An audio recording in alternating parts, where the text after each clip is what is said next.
Praise the Lord. Our daily bread. Exodus chapter 13, verse 21.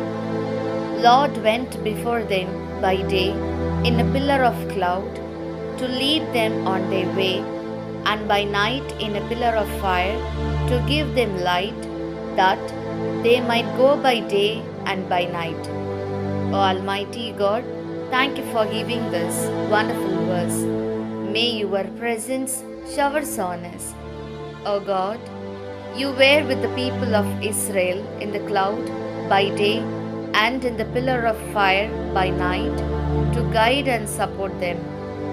Likewise, be with us in our lives, in our sorrows, joys, and trials, and bless us to avoid fear and cling to you always, trusting that you are with us.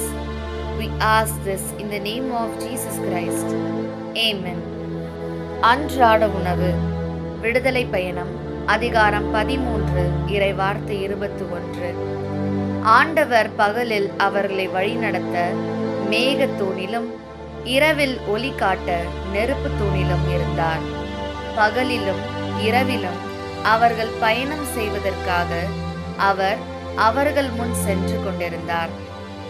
அன்பின் தகப்பனே, இன்றைய நாளிலே இந்த இறை மன்னாவை கொடுத்ததற்காக நன்றி ஆண்டவரே.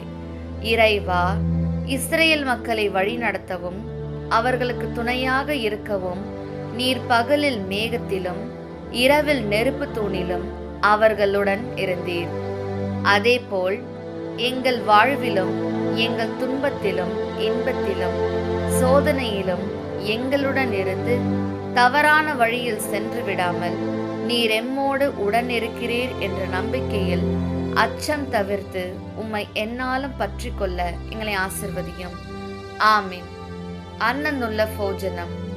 புறப்பாடு 13ஆம் அத்தியாயம் 21ஆம் வாக்கியம். அவர்க்கு ராவும் பகலும் யாத்திர செய்யானாவும் விதம் பகல் வழிகாட்டான் ஒரு மேகஸ்தம்பதியிலும் ராத்திரியில் பிரகாசம் நல்கான் ஒரு அக்னி ஸ்தம்பத்திலும் கர்த்தாவு அவருக்கு முன்பே போயிருந்தான்.